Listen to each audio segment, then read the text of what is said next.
Control system failure. Toxin identified. Execute cleanup procedure.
This is the audio log of Nicholas Edgway, member of USC Mars Hazmat Response Team, dated October 1st, 2145. We have concluded that the Martian atmosphere is wreaking havoc on the exhaust valve seals in the standard number 5 disposal drums. The engineers cannot explain the high level of contaminants in our internal atmosphere. The air scrubbers and filtration systems all seem to be operating at normal levels. A small layer of particulate is making it into the storage areas. And of course the lockdown yesterday. BFG Director Charles Hollis informed me that the personnel won't be harmed by these contaminants in the air, but we've seen that they do cause a corrosive reaction when introduced to the rubber compounds used in the storage systems. Effective immediately, all number 5 disposal drums must be locked away in at least a Class 2 rated transport medium. Assessment ends.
Shut down.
Welcome to the UAC Maintenance Department. This video will provide you with the necessary tools and information to do your job efficiently and safely.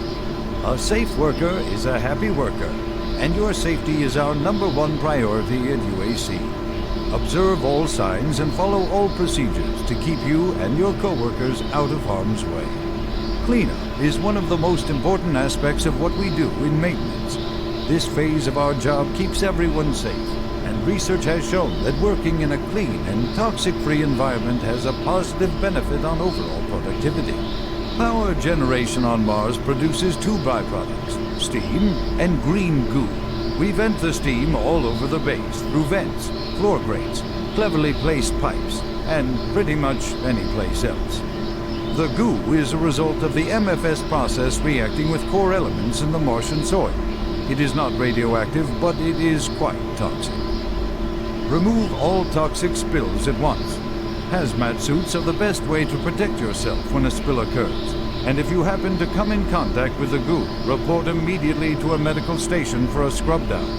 After a few days in confinement, you should be ready to report back to work. Report any rule violations to your immediate supervisor. And don't forget to read your employee handbook for additional rules and information.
Making progress, are we? And in such a hurry to find us, to find me. There's no need to rush. I am everywhere, and everything here is mine. It's a pity you did not alert the fleet, but it is of no consequence. I'll alert them myself. They will come to the rescue and be consumed by my legion. We will use their ships to bring this hell to Earth. You won't live to see it. and you will die long before you have a chance to warn them.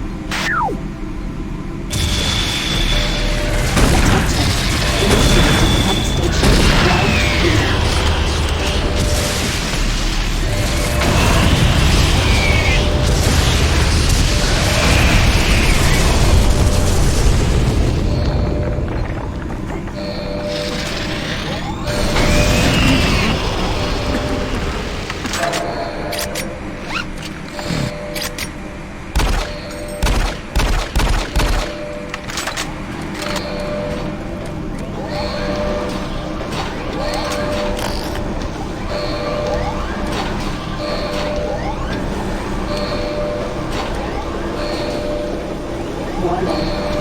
Filtration system offline. Toxicity level increasing. There's nothing left but the smoke as your lungs fill with toxic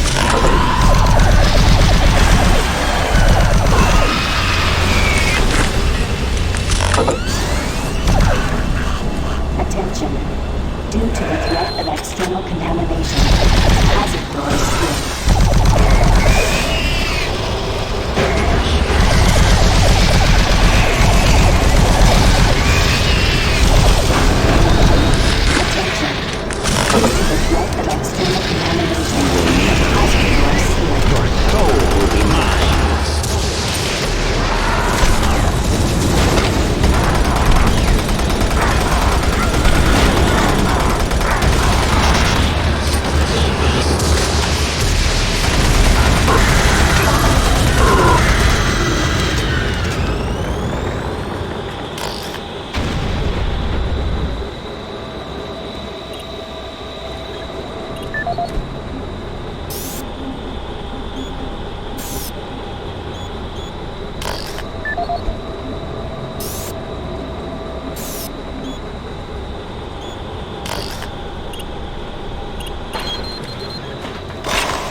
Danger level yellow.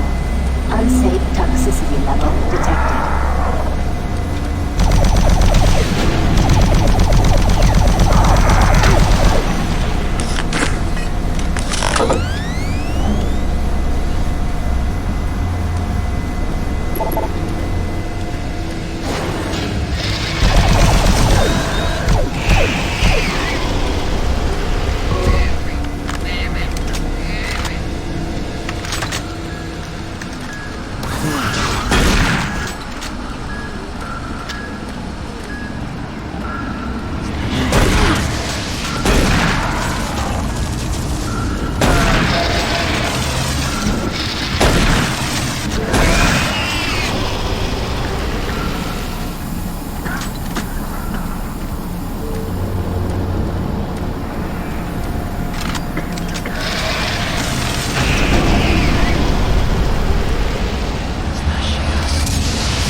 Access granted.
level detected.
Will not be your end. Your soul will burn in hell forever. Warning. Danger level red. Nuclear toxicity level detected. Air scrubber 1, air scrubber 2 of 3. At attention. Air filtration system online. Toxicity increasing.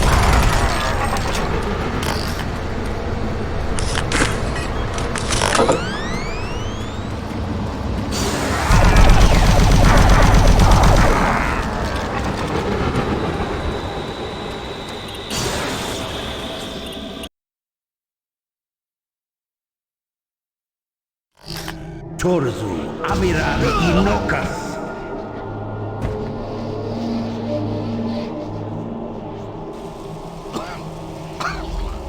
Rise, rise, Quas Mir Yalopan. There is no death for you.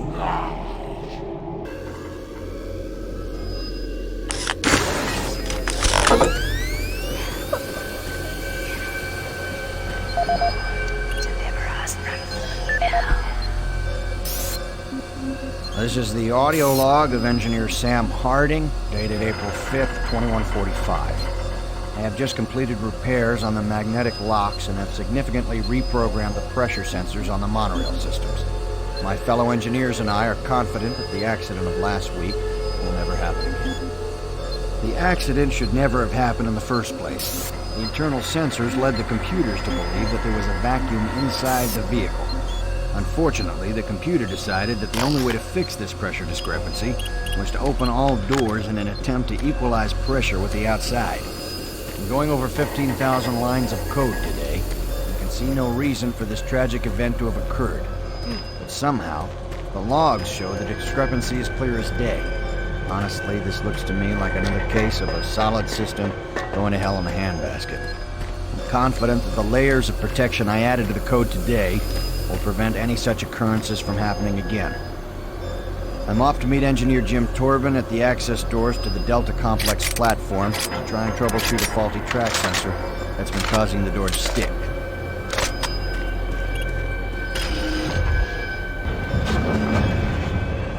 Now leaving Environmental Reprocessing Center. Next stop, Site 2. Who are you? What are you doing? I was waiting here on the train for my partner. He went to investigate what was going on. He never came back. Now, I don't know where he is. I don't know what the hell's going on. But I bet it has to do with those artifacts we were digging up at Site 2.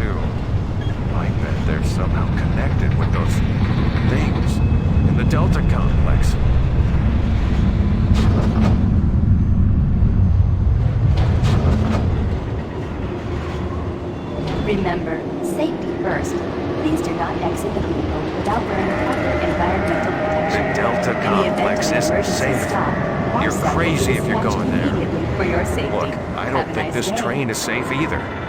We don't know what's ahead. Now entering Site 2.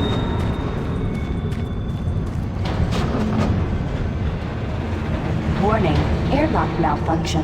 Please contact engineering to facilitate repairs. Thank you, and have a nice day.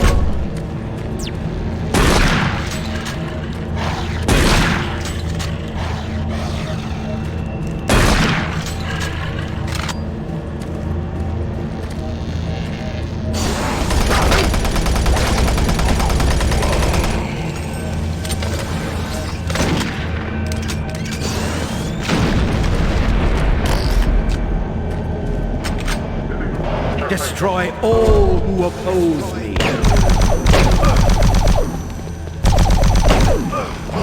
Please report to Site 2.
Access ramp. Airlock malfunction detected.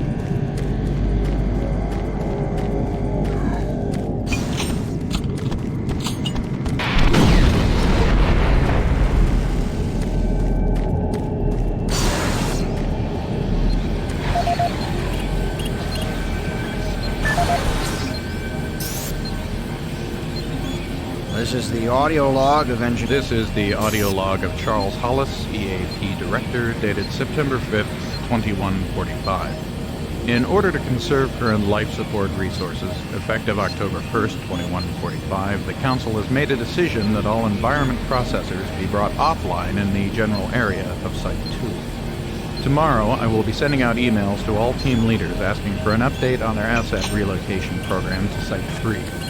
We feel that we have unearthed enough useful material as it pertains to the project from Site 2, and choose to now devote resources in the exploration of Site 3. End log recording.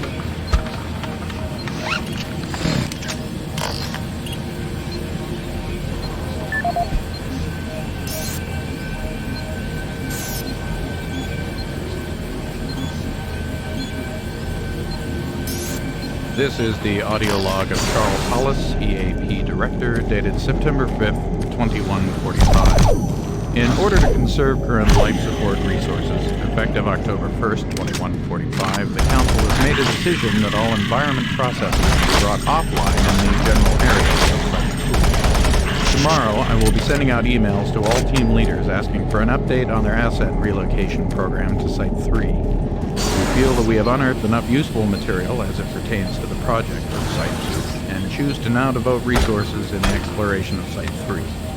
End log recording. Engineering, please report to Site 2 access ramp. Airlock malfunction detected.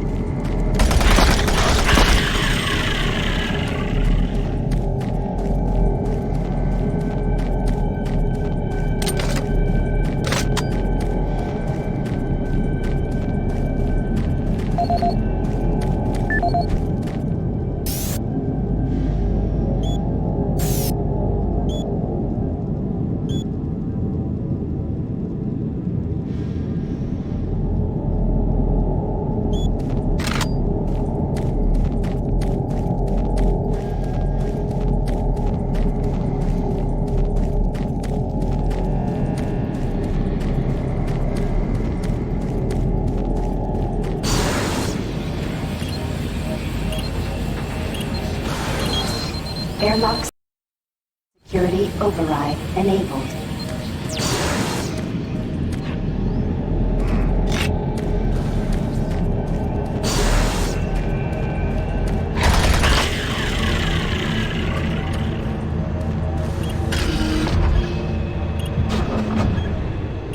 Now leaving Site 2. Next stop, Delta Complex.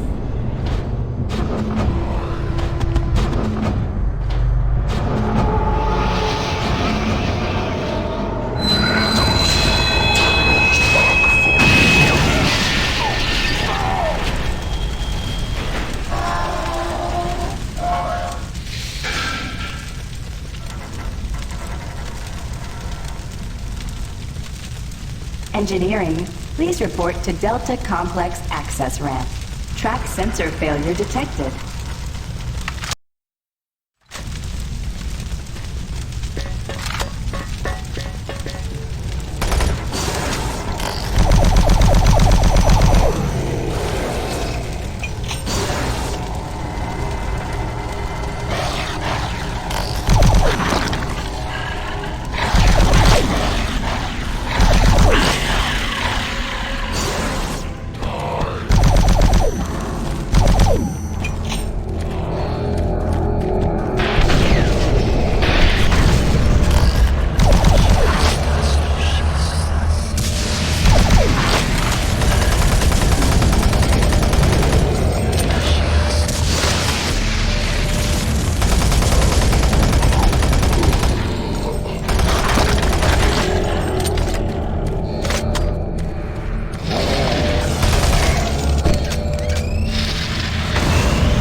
Automated turret guns online. Warning.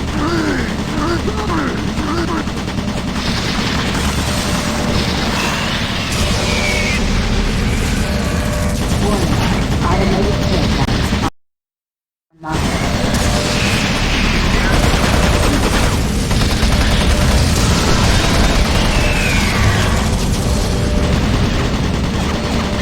Warning. Automated turret guns online.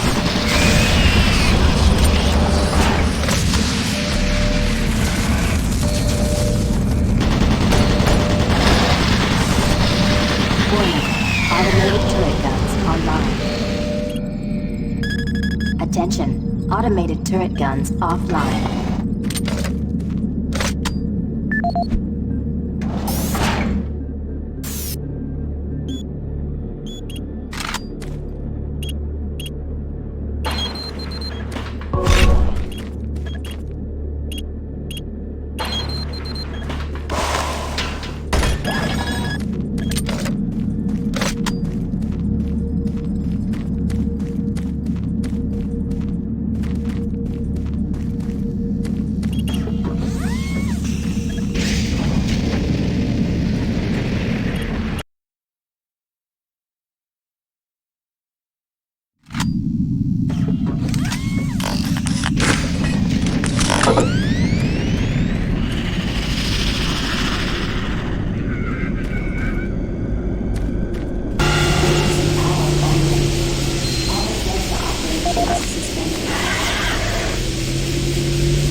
This is the audio log of Robert Price, Delta Operational Director in charge of personnel, recruitment, evaluation, and placement.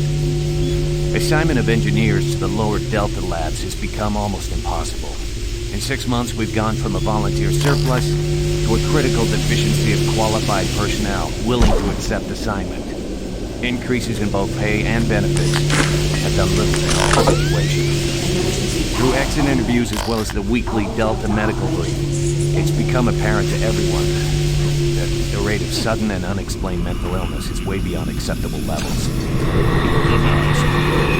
Yet the rockets were being called sub-delts up here, and I have a feeling this attitude will spread to other parts of the UAC. End of log.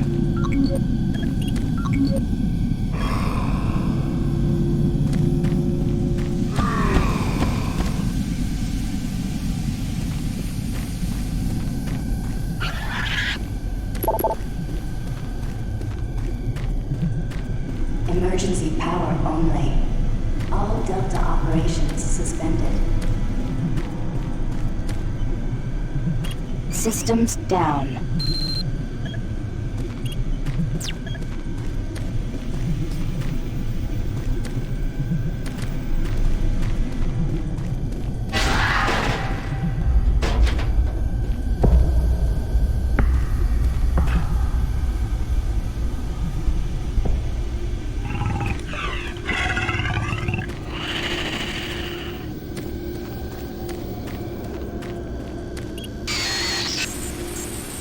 Emergency power only. All Delta operations suspended.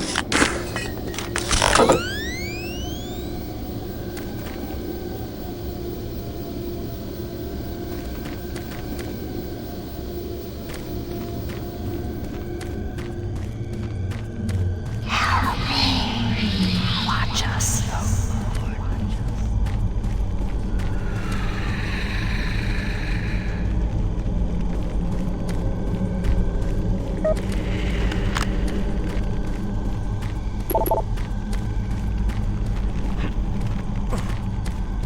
Emergency power only.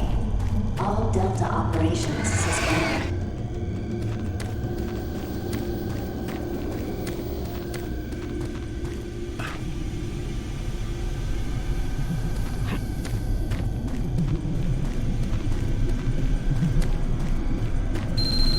Warning.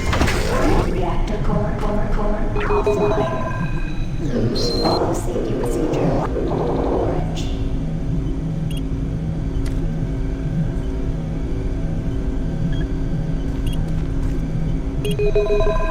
Video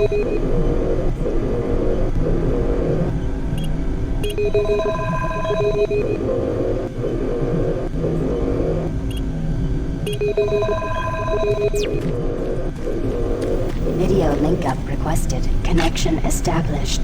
Rain, this is Kelly. If you're watching this, you're tougher than I thought. I guess things aren't always what they seem. Plans have changed.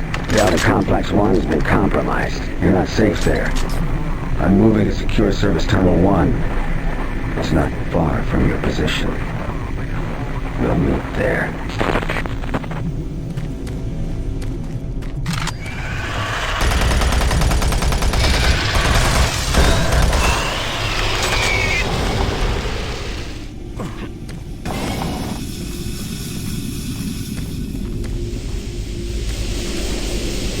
Warning. Reactor core offline. Please follow safety procedure orange.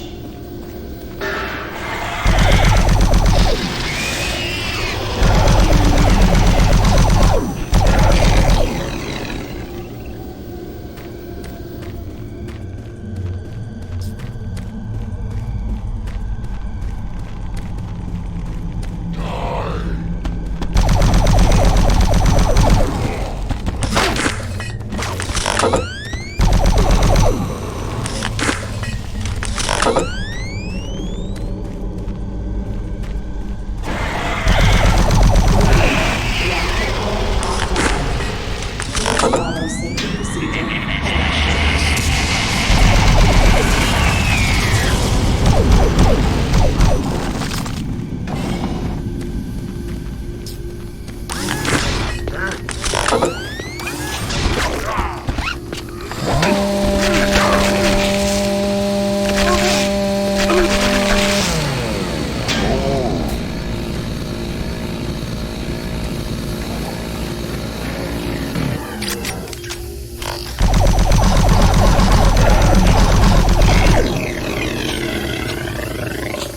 Warning. Reactor core offline. Please follow safety procedure orange.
Warning. Reactor core offline.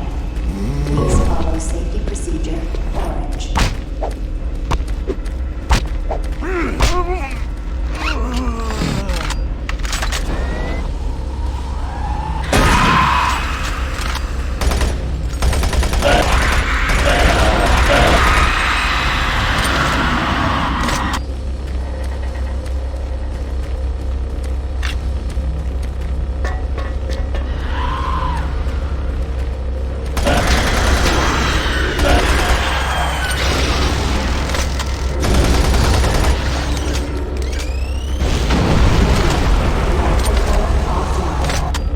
Please follow safety procedure.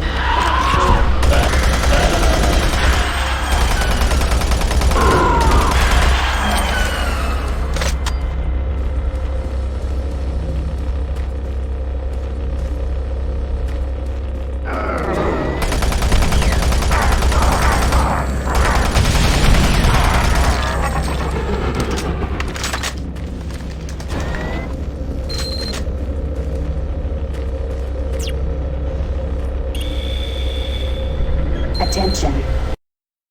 Reactor core online.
over here.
This is the audio log of Medical Supervisor Peter Raleigh, dated October 29th, 2145. We have exhausted all known forms of drug treatment in hopes of finding a way to abate this strange outbreak of dementia, and I have yet to receive any additional data from the psychiatrists back on Earth. Options are quickly dwindling.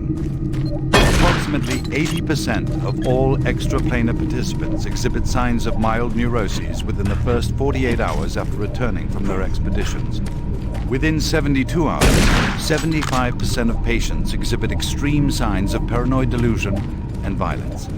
We have isolated these cases in hopes of finding the pathogen. As yet, we can find no biological contaminants that would lead to such drastic changes in cognitive processing. It seems that whatever this pathogen is, it attacks higher brain functions and only leaves more basal functions in the lower brain stem. We've witnessed that a high percentage of subjects lose ability for rational thought and communication skills, and then the physical changes become evident. Subjects in this group appear to atrophy. Skin pales, muscles become slack, bone, teeth, and fingernails become almost translucent, veiny sinews of their former selves. I have never seen anything like this in my career. Our observations continue. This is the audio log of Medical Supervisor Peter Raleigh, dated November 1st, 2145. Patient 0432, a Private Steve Jensen of the UAC Dark Ride Command Division, expired today at 15:43 of a self-inflicted gunshot wound. This is approximately 110 hours after his return from expeditionary. Private Jensen was suffering from paranoid delusions and full-blown dementia.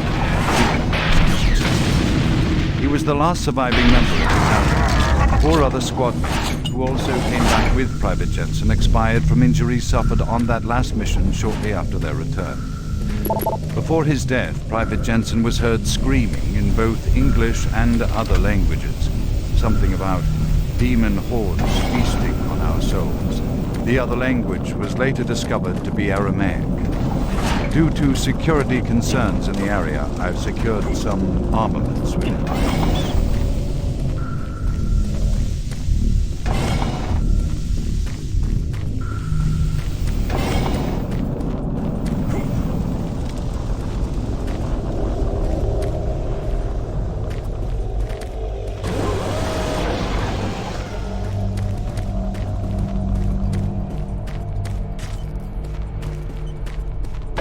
There. Oh, thank God. You're not one of them. I thought everyone else was gone. I was part of this. I helped them. The madness of opening to another dimension. Look, we don't have much time. We let it through. The evil, the protective stabilizer on the portal just failed after Betruger took the device. It was an artifact we had found in the ruins. He took it into the portal, and hell followed him out. You have to help me first. I'm going to try to get the teleporter systems running again. The areas are destroyed around us, so it's the only way through this part of the complex. You need to find me a working plasma inducer. It's all I need to get the teleporter working. You can look for it in operations. I have a security clearance. I'll unlock some doors for you. There. We don't have a lot of time. Please hurry.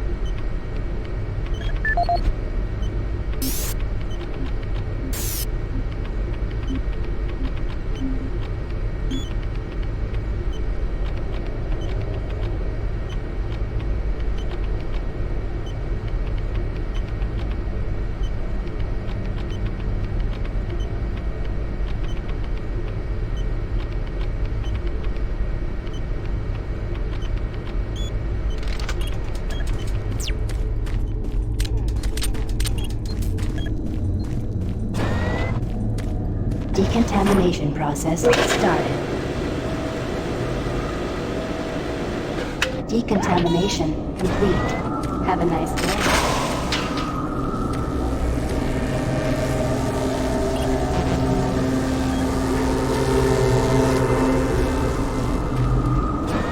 Decontamination process started.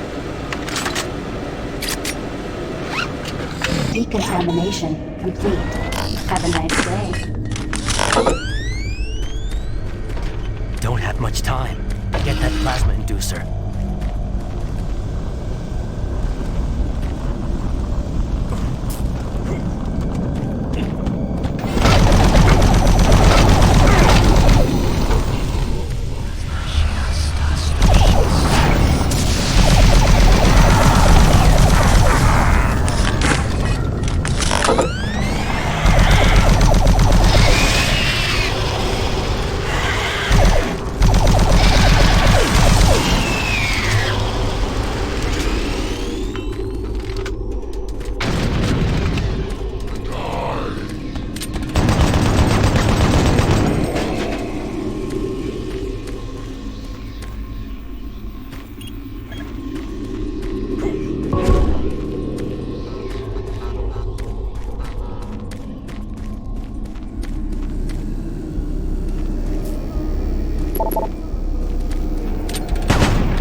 As requested, the following is my initial feedback on my first trip through the portal.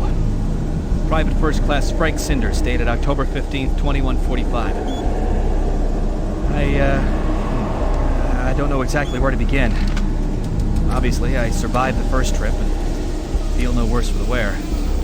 I'm not feeling any of the symptoms reported by the others who have gone in before me, but I'm at a point where I'm still trying to process everything.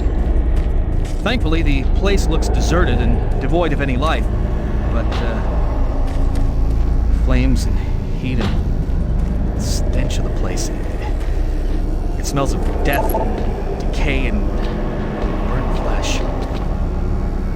Tomorrow we're going back in with some of the eggheads, Science Division, start securing forward positions, and we expect to start sending out the mapping droids at the same time. I feel I must admit on a personal note that I've got a really bad feeling about this.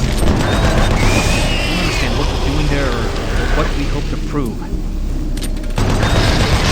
BFG Cinders, signing off.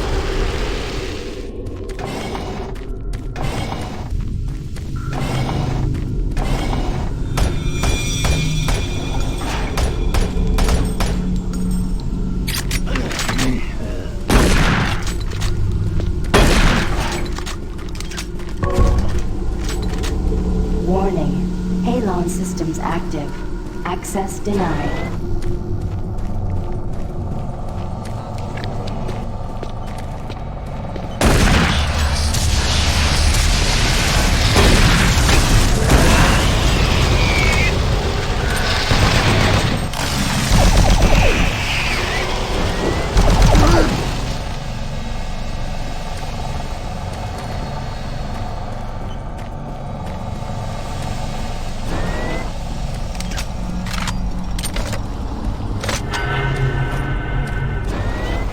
Medical report 16-8, dated November 2nd, 2145. Patient 043, a private Steve UAC Darklight, 4 Division, expired today, 15:40. Private Jensen was suffering from paranoid delusions and full-blown dementia. Treatment was unsuccessful.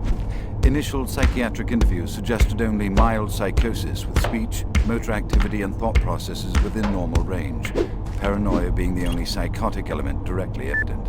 Reference interview G8A. Private Steve Jensen, October 18, 2145. UAC psychologist Dr. Hooper interviewing Steve Jensen in May.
Security log number 3072 for Delta Security Chief Michael Abrams, November 15th, 2145. I've just come from the Armament Division where I was issued one of the new BFG 9000 series weapons. Well, they weren't kidding about how much lighter it is over previous prototype models. Won't be so bad carrying this one around. Anyhow, for a couple of weeks now, many of the security teams have not been following proper reporting procedures. Not sure if it's the format of the new SIR, so I'll make sure each team is scheduled by Training Division to get spun up on the new reports. There have been some security issues in the Alpha Labs. I sent a team over to investigate, and now I can't reach them on any comm channel. Guess I'll have to go over there myself. Well, I'm headed over there now. I'll finish the security report in full when I get back. Oh yeah, one more thing. I'm gonna leave this BFG locked in my office for now. Please have IT security change my door code to 901. Sure as hell don't need anyone messing around with it. Chief Abrams, end of log.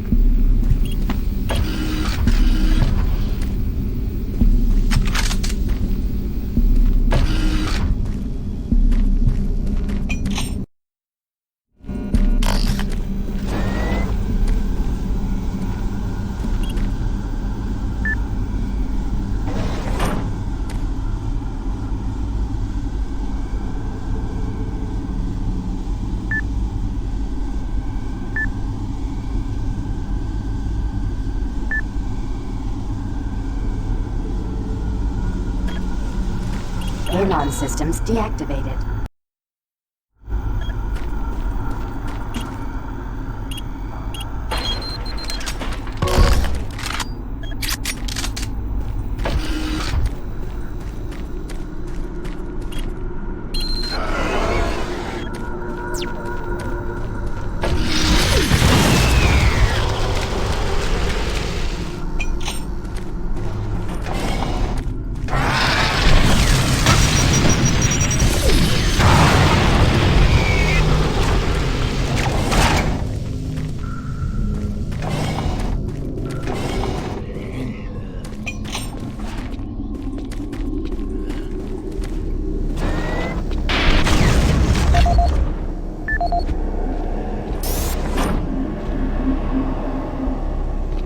Audio log for Phil Wilson, medical technician, Delta Labs, October 20th, 2145. Today I witnessed the third test of the teleporter in the 3 weeks I've been here. Volunteers are becoming harder and harder to come by, and it isn't a supply. They all come back screaming like loons about demons, pools of blood. Real fire and brimstone stuff. At first I wasn't paying much attention, just doing my job, but last was Robert Clayton. Now, I met him my first day here. This guy chews up rocks and spits out gravel as tough as they come. Having to sedate him and drag his drooling body to the isolation room, it's really freaked me out. I'm gonna put in for a transfer as soon as I can.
the only way through this part of the complex.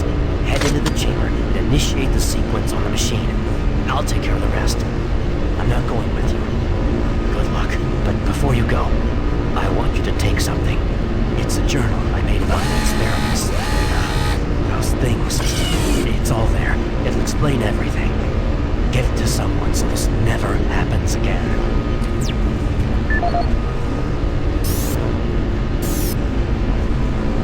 My name is Ian McCormick. I'm a research specialist stationed on Mars, working for the UAC. My primary job is, or rather was, to assist Dr. Malcolm Matruber in a variety of experiments, though for the past year we've been focusing almost exclusively on teleportation. My name is Ian McCormick, and I'm a research specialist stationed on Mars, working for the UAC. My primary job is, or rather was, to assist Dr. Malcolm Matruber in a variety of experiments, though for the past year we've been focusing almost exclusively on teleportation. I don't know if I'll make it out of here alive, so I'm recording this video log to let someone know what happened, and with that knowledge, prevent it from happening again.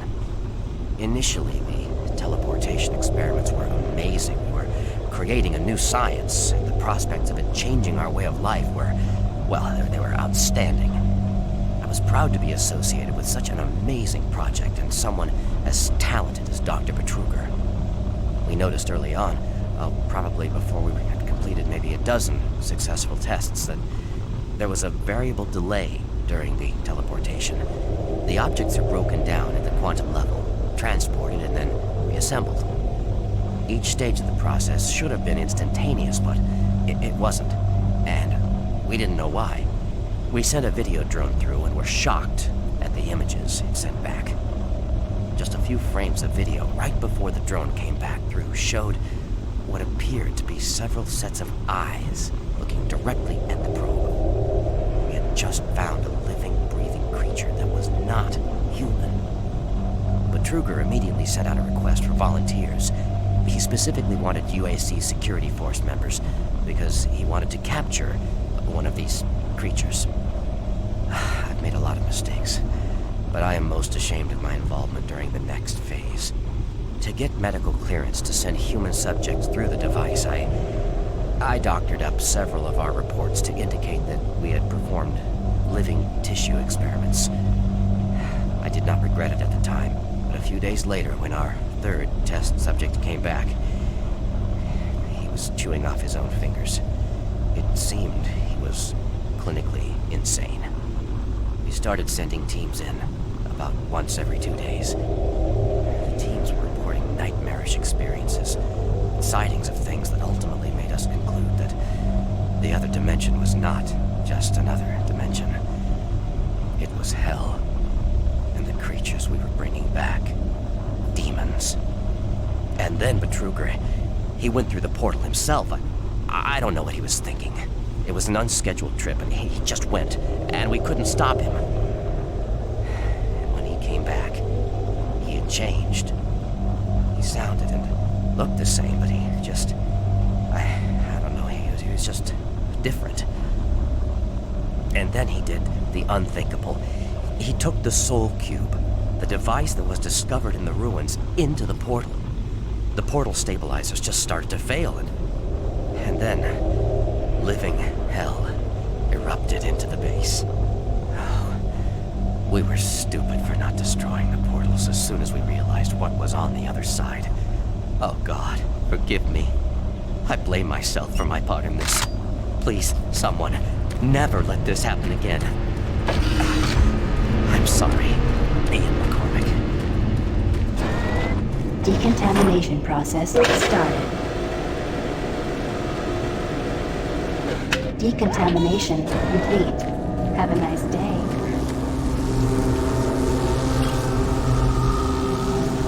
Systems activated.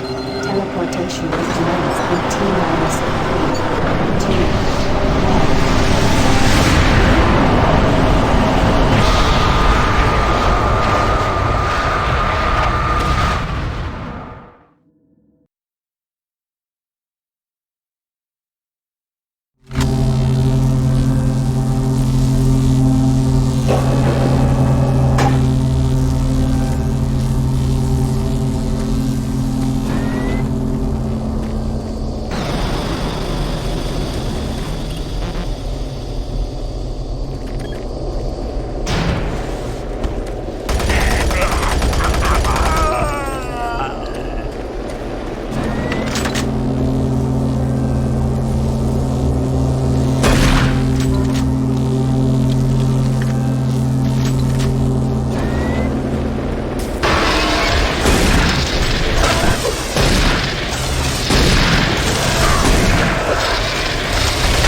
You surprised me. I'm glad to see you. I would have hoped they would have sent more than just one guy, though. I've been studying one of the specimens we brought back to see if there's something physiological that would be a weakness, a way to stop them. I found nothing so far. Haven't had enough time. I'm gonna stay here and keep looking. It's the only thing I can do. There are combat supplies in the storage cabinet in the next room. The code is 624.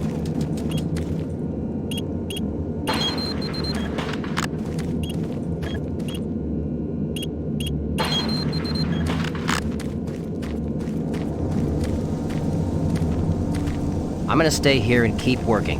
I'll upload my findings into the database.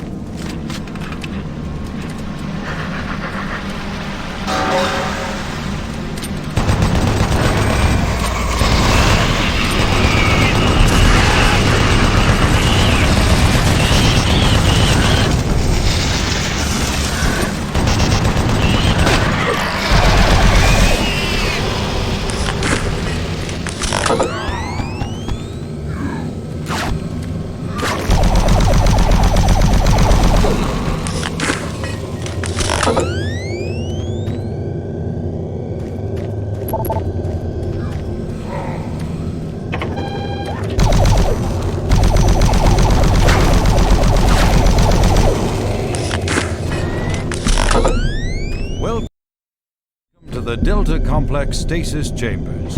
This facility was constructed to house and study the extra-dimensional beings, which were recovered during some of the first teleporter tests originating from Delta Level 3. While little is known about their native environment, the specimens appear to be carbon-based lifeforms with extremely high heat tolerances.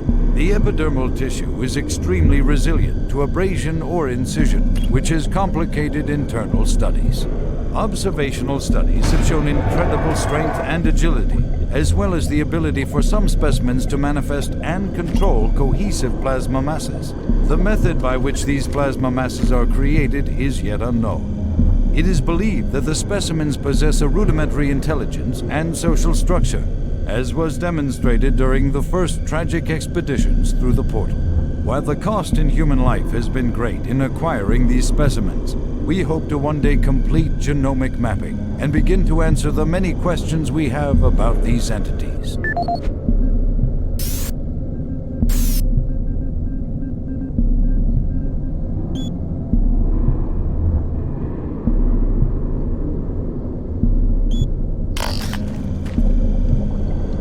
Welcome to the Delta Complex Stasis Chambers.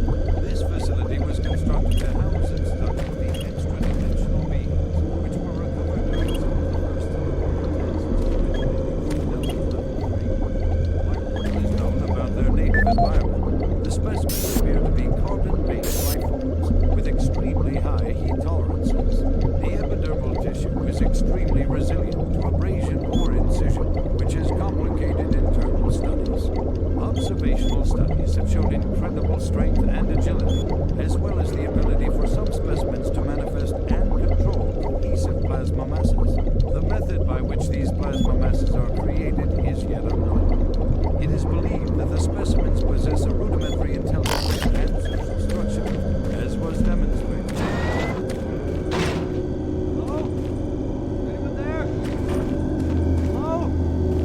Anyone up there? Unlock the service hatch.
What you see before you is a relic codenamed U1, or simply Soul Q.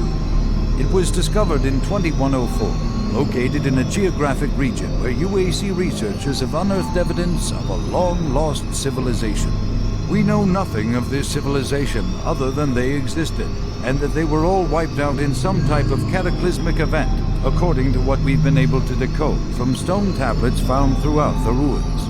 What clues we have been able to piece together reveal a culturally advanced society whose technology can only be described as mystic, as evidenced by U1's strange characteristics. Efforts to further examine U1 have been futile. Mass spectrometer and radiation scanning methods have failed to provide reliable identification of the molecular makeup of this artifact. The object cannot be weighed, and in all tests we've been unable to determine its mass. All attempts to physically manipulate or open the artifact have been met with no success. We also have had no success in deciphering the symbols adorning U1. What we do know is that the thermographic readings are constant, unwavering temperature of 98.8 degrees Fahrenheit. Our research continues, and we hope that with continued investment and research, we can, one day soon, learn to exploit the technologies that make up U1.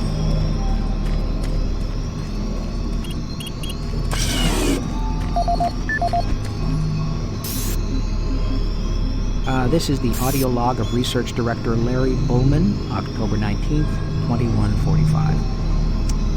I've been examining the glyphs on the cube-shaped artifact, which some are calling the Soul Cube, and combined with previous research data, it is my conclusion the device is some sort of weapon. If the power fluctuations would stop long enough for me to get the linguistic CPU online, then I am sure my theory would be verified. You know, I'll take this opportunity to lodge yet another complaint about the continual power problems. Living in this godforsaken base is bad enough without having to watch the lights flicker constantly. It's just... Well, never mind. Back to the task at hand. What I've deciphered so far is a bit, I must say, disturbing. It seems that when one has possession of the artifact, if one inflicts damage or possibly kills another being, it extracts power from that event somehow. Now, once a certain threshold has been reached, the artifact has the ability to kill anything you attack with it.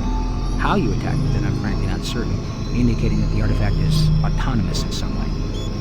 To date, I've only deciphered about what you see before you is a relic codename. My initial glance at the rest of the indicates it harbors some far greater power. And you will never find in the geographic region where researchers have unearthed evidence of a long-lost civilization. We know nothing of this civilization. I suspect that just like the civilization that constructed it, its capabilities are diminished to the point of being useful only as a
you see before you is a relic codenamed